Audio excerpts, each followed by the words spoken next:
What's up, Lost Boys? Here we are, Week 2 Fantasy Recap.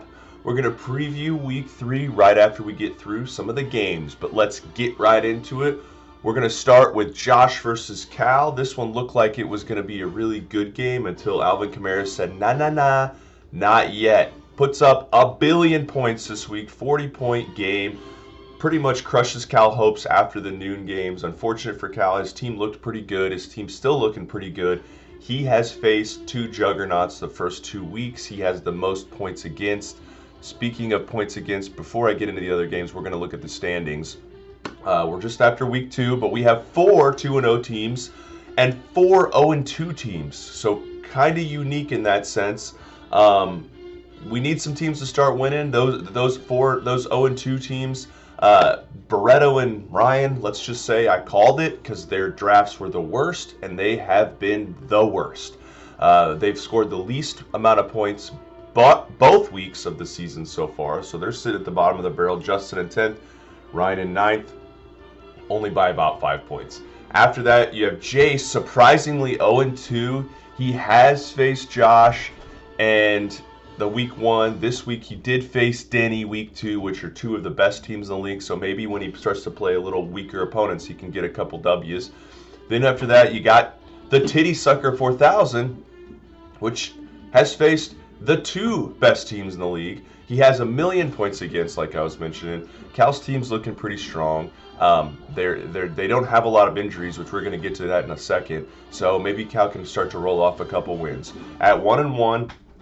We have 2 teams. We got the Titty Biscuits and the Bank. Both guys got a W and a loss. Pat got a W week 1, looked pretty strong. This week he took an L to our Super Bowl champ, Cass, in a pretty big ass beating. Pat's team is looking pretty rough right now. We already knew about the Christian McCaffrey thing. Now Isaiah Pacheco's out. Keenan Allen's out. So Pat's got to look to do something if he wants to keep his season rolling. He could chance it and, hope other guys start to lose as well, but he might need to make a trade to upgrade his team before CMC comes back. Tim, on the other hand, Tim's team got an L. Literally lost week 1 by 2 yards. Comes back in week 2 and gets a dub, takes it on. He did face Barreto. He did put up 120-some points, so it's not like his team looked good, but he still got the free win against Justin. And then you got the 4 2-0 teams. Matt Roman in 4th place. Let's just say Matt Roman should thank the Lord for this schedule because he starts out with 2 free wins, Justin and Matt. He has the lowest points against. Matt's points against after 2 games is 169 points. 169 points after 2 games. They're averaging 84.5 points a game. That's insane. Josh just put up 199 in 1 week against Cal. Cal's at 360 points against. So Matt has like the 3rd least points in the league so far, and he's 2-0. But you only can win what you get, so good for Matt. After that, we're going with Denny. These are the juggernauts. Denny in 3rd place right now. His team's rolling. His team was scary coming out of the draft. His team's scary going into the season. He just beat Jace down by about 10 points. Was a close game, but Denny takes the dub.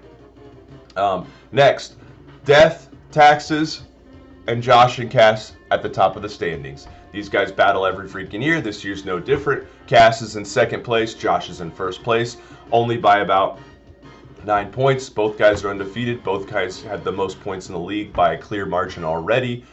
This is going to be a fun battle the rest of the year for these 2 guys, so it should be exciting. Back to the matchups. Like I said, Josh takes down Cal in their matchup. Cal's team looked pretty good. Josh, on the other hand, he only got 1 touchdown from both of his quarterbacks. Josh Allen, Jaden Daniels, both had off nights, still put up 199. His running backs, his receivers, his team's looking pretty good. He has Jordan Mason. CMC's on the IR, so he is strong right now. Next game, like I mentioned, ICU takes down Barreto. Nothing really to talk about here. Barreto's team is awful, was awful after the draft. It just keeps getting worse.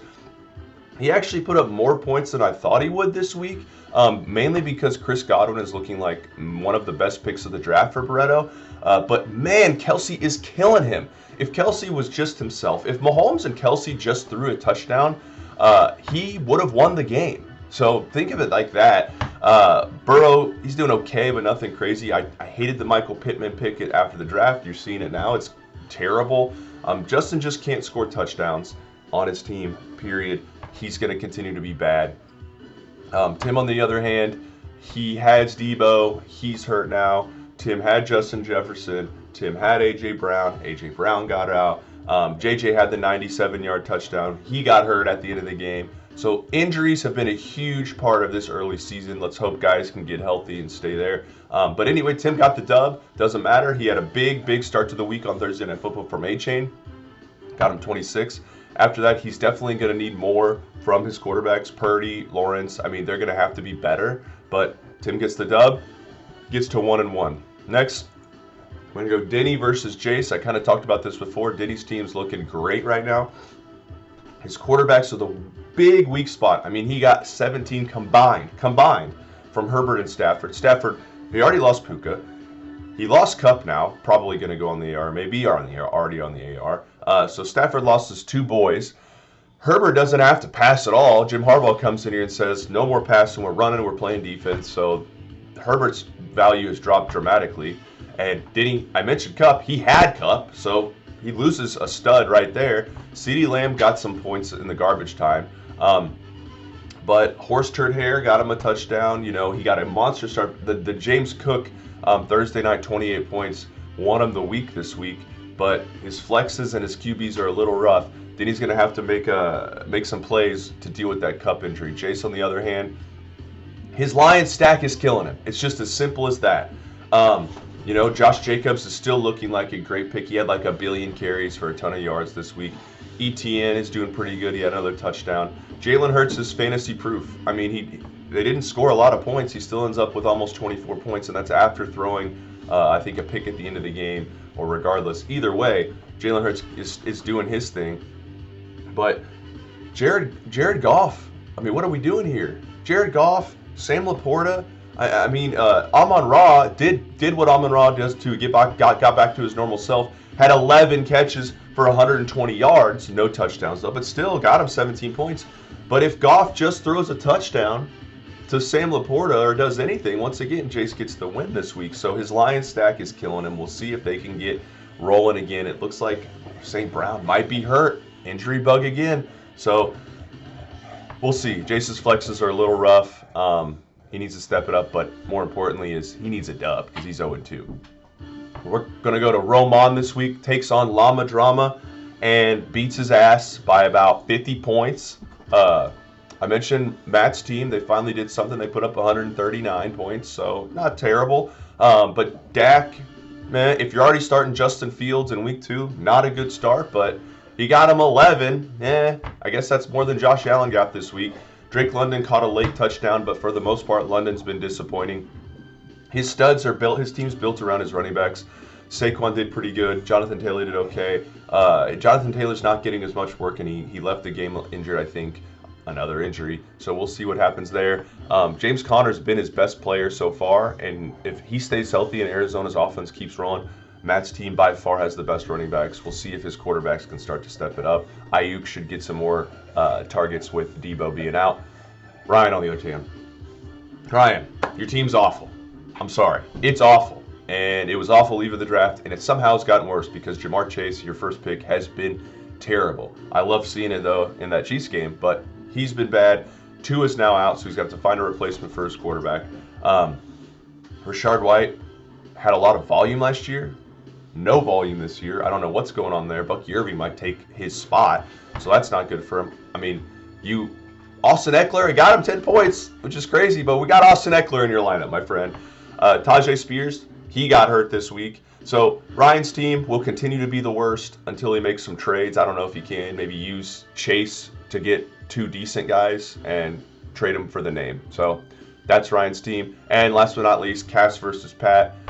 This was my game of the week this week, and it was a really good game. I mean, Pat scored a decent amount of points, 132, but Anthony Richardson really took a dump for him. He could not take advantage of that Green Bay secondary. Oh, not to mention Christian Kirk with 0.4 points. I mean, what are we doing here? 1 reception, -1 yards. So you should probably get out of the NFL after that. He started Darnell Mooney, got him a touchdown. Pacheco looked good. Unfortunately, Pacheco got hurt. He's probably going to the IR. He has Dave Montgomery. He got him a touchdown. Trey McBride recovered a touchdown. So some of Pat's guys did good, but it's just he has a couple spots every week that are just being terrible. I mean, Brandon Cooks with 2 points, Christian Kirk with 0.4. He had a chance this week if his guys actually performed because he was going against Cass, so they had to perform. They did not. Pat takes the L. On the flip side, Cass keeps rolling. I mean, last week was Baker and Mike Evans. This week is Kyler. Kyler with 28 points, perfect quarterback score, destroys the Rams. Arizona's going to be like this all year. Super high on that offense I mentioned before. Cass is reaping the benefits right now. Baker still got him almost 20 points. I mean, those two things enough. When Cass's kicker's getting him like 18 points, let me rephrase that. When Cass's kicker is getting him about 18 points a game, it's going to be tough to beat him. Cass's kicker, Fairbairn, has been dominant the first 2 games. He got him 20 this week. I think he got him 18 last week. Big reason he won. And then Cass also has the biggest lottery ticket in the league right now, J.K. Dobbins. He's getting a ton of usage for the Chargers who love to run. If J.K. Dobbins stays healthy the whole season, and that's a big if, Cass has a real shot to back-to-back guys. Especially with Hollywood Brown out, he has Rashee Rice, who's going to get 1 billion targets. So Cass's team is looking really strong. I'm sure he's going to keep it rolling. Here we go into the Week 3 matchups, everyone.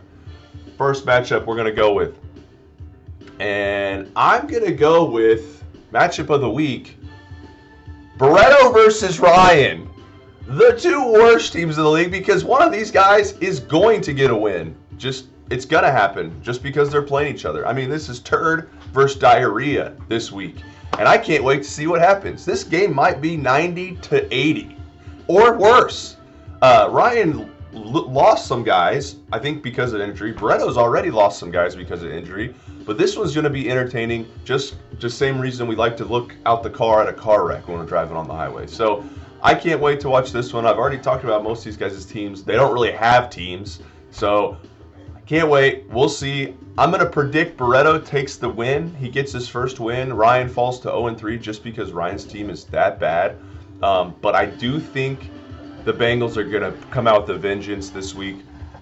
They have a pretty good matchup. They play Washington, whose defense is really bad, and Chase might have a monster game. But that's going to get it counteracted a little bit because who has Burrow? Justin has Burrow. So if Chase has a good game, Justin's going to have a good game with Burrow. So it kind of negates Ryan's advantage. Justin gets his first win. Ryan falls to 0-3. Next, we're going to go with ICU. Tim facing Jace 0-2. Like I said, Tim's 2 yards away from being 2-0 right now. His team's looking really good. Jace 0-2, like those Bengals, needs a dub this week. I really like Tim's team. I've liked it all year. But he's in a rough spot right now. He has Deebo Samuel. He's out. We'll see if JJ plays. JJ said he was going to play after the game, so we'll see how that works. But he needs a big game from Gibbs. He needs a big game from A-Chain. As long as A-Chain's healthy, Tim has a shot. The guy has monster speed, monster breakout ability, and they're not really feeding Mostert the ball as much as I thought they would. So Tim has a big advantage there. Purdy and Lawrence better get their shit together. Lawrence is playing the Bills D, so that should be a high-scoring game. We'll see. Jace on the flip side, he needs his Lions to do good. I mean, it's just as simple as that. Now, they do play Arizona this week. Arizona doesn't have that good of defense. It's indoors, which Goff loves indoors, and Arizona's offense has been insane. So that, in theory, should be a shootout, which should benefit Jace's Goff, should benefit Laporta. But is St. Brown going to play?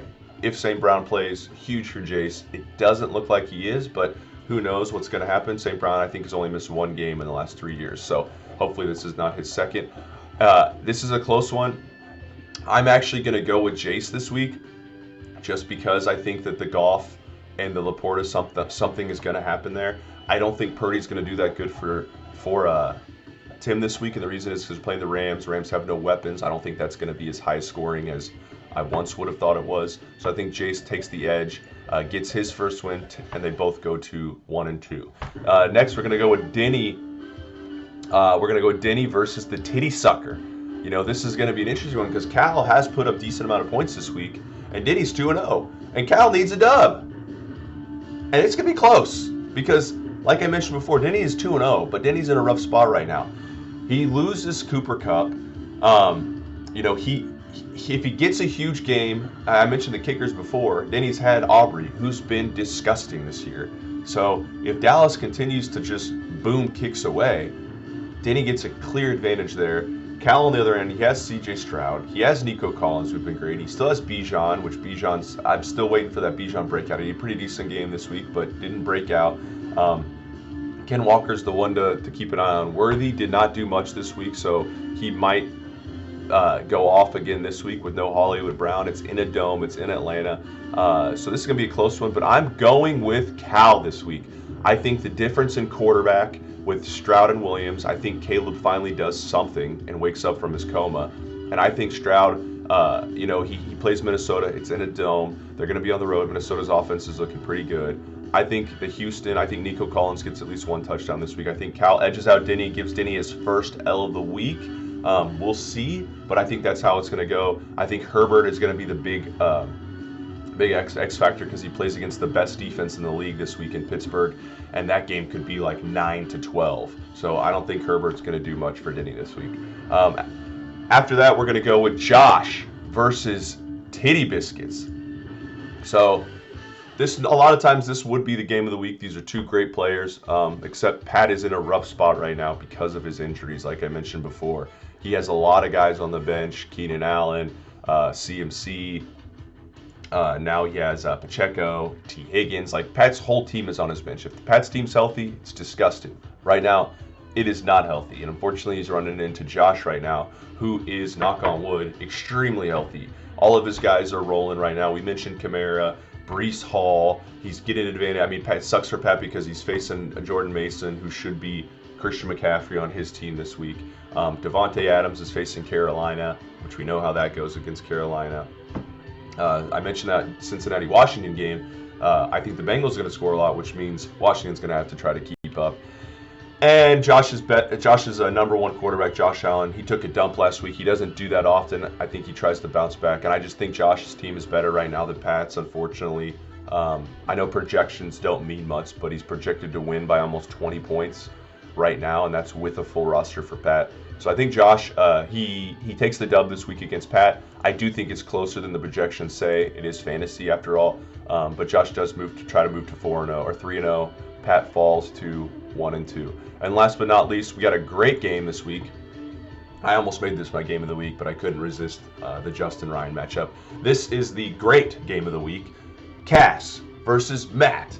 Now, the reason this wasn't the auto game of the week is because I think Cass is going to whoop some ass this week. Matt may be 2-0, but his team has gotten lucky. Cass is going to put up more points this week than Ryan and Justin put up combined in the first 2 weeks of Matt's matchups. That's just my prediction. I think Cass's guys, the Kyler's going to put up big points against Detroit. Tyreek did nothing last week. I don't know who they're going to start at quarterback, but Tyreek's going to get back on the bandwagon. He only had 5 points last week. I am interested to see the Baker, Mike Evans. Denver's not been very good, but their defense has been okay, especially if Patrick Surtain sits Mike Evans. It's really going to limit him. Kyron's playing San Fran D, so Cass's matchups aren't the best, but you know, I just think his team's better than Matt's. Dak's playing Baltimore D, which is pretty good. Jordan Love is out. He has him starting right now. I don't think he's going to play him. He's going to probably put Justin Fields back in. And we talked about that. That's the Chargers defense. So I don't think that's going to be much. Speaking of Cass having J.K. Dobbins against Pittsburgh, that's rough for him.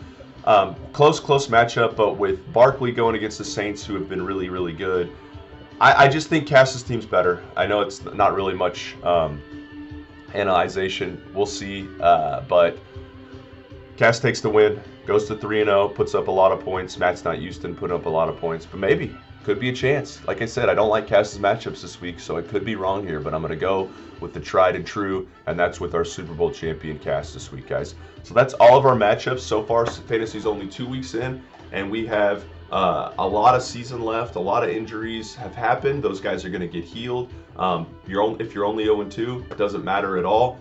There's still that fourth playoff spot everyone's fighting for, not to mention the other people could fall down. So keep rolling. Try to make moves. Try to make trades.